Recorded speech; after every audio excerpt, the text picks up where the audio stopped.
Hey guys, Chris again from ClassicVWBugs.com, and yes, we're at it again. Lucky Larry update. Let's get to it. Okay, so we are close. Almost there. Last time I showed you, we did not have the roof on. We did not have the seats in here.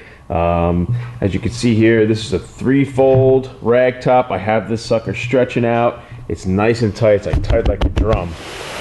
We'll let this sit for a few days just so it can stretch out. We'll even push the car outside every now and then so it gets some sun beating on it, mist a little water on it to make this thing stretch. Okay, so as you can see here, it's very close to coming to the top. This was up much higher, the front rim here, or the brim of the ragtop, but it is getting closer to the body. We are almost just about there, so I mean that alone looks pretty good, but we want this to stretch to be right, because the 3-fold ragtops, if you don't know, like the late model ragtops, the sections here, I don't know if you can see this bow, on the late model ragtops they go into pockets that are cut into the material, and you just basically slide the material into pockets. These earlier models, the 55 and earlier models that had the 3-fold, would actually get a tapered screw and a finishing washer here, a chrome finishing washer. And so you have those in 4 spots. There's another spot right here. And this is what allows the top to slide back into fold. So, yeah, the earlier models are a little bit different, a little more intricate when it comes to assembling this. So we got to make sure this is all stretch corrected, because if we put the screw in prematurely and this has more to stretch, you're going to have then a bubble or like a little bump here on the material, and that's not going to look too good as a finished product. So I want to make sure that looks right. But as you can see here, we got the seats in. Now these seats were already reupholstered when Larry got the car, and if you can see on our past video, you can see that these seats were already redone. But we did get new door panels for him. We did get the new headliner, as you can see here, and pretty much finalized this headliner. I still got to put the screws in the material here to also make this slide back right, so that'll get rid of some of those wrinkles when we pull this material. So, but she's looking real good. Got most of the dash components on. He still has some of these accessories that we had to apply.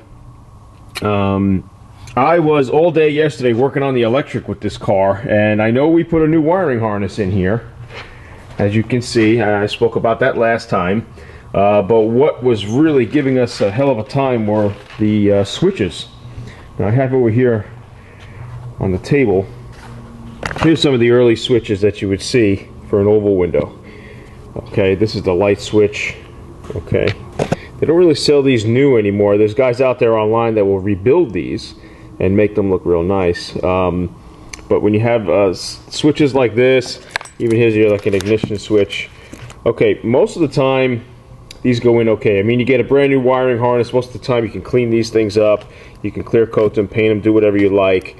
But again, you got to remember, they are 50 to 60 years old. And a lot of times they are just not going to work. So we had to go through 2 or 3 light switches. We had to, fish through my bin here that I've accumulated over the years to see which worked. And it took me all day to just really track down and make these lights work. Now, on the early Beetles, of course, in any Beetle really, after you paint the car, you're going to deal with grounding issues. So if it's not the switches that are giving you a problem, it might be a grounding issue. For instance, on the back here, we were having a tough time getting these brake lights to work, or the directionals to work, and it all had to do with this silly little screw that holds the housing on. If that screw is not grounding correctly, you're never going to get this to blink. And it also has to do with the screw, the nuts underneath that hold the brackets to the fender. So if you don't have star washers with the nuts underneath digging into the metal to give you a good ground, your lights are not going to work.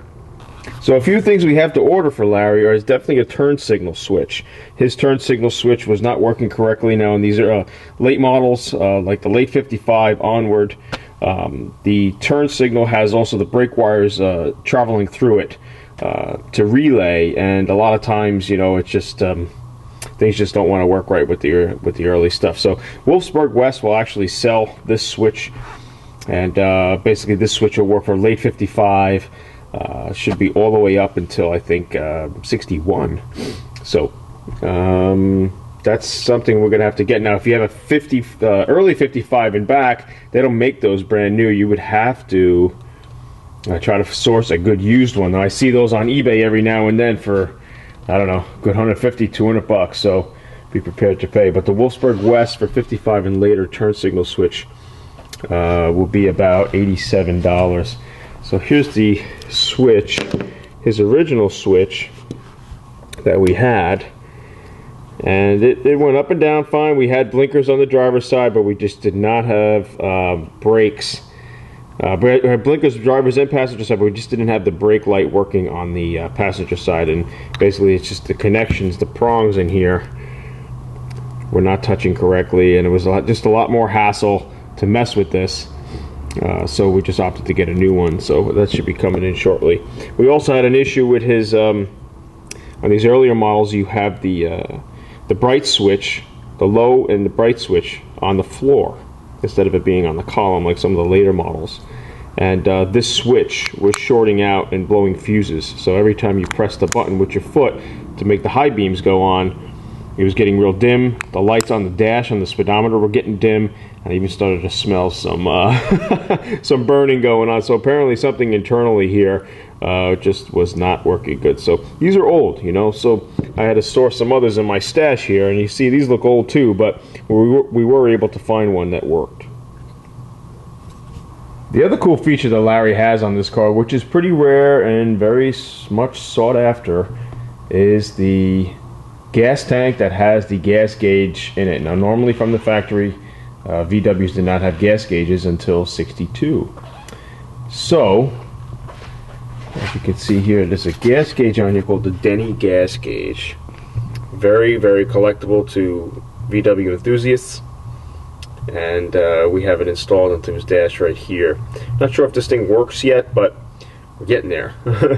But Larry did do his shot some coat of paint on his gas tank yesterday.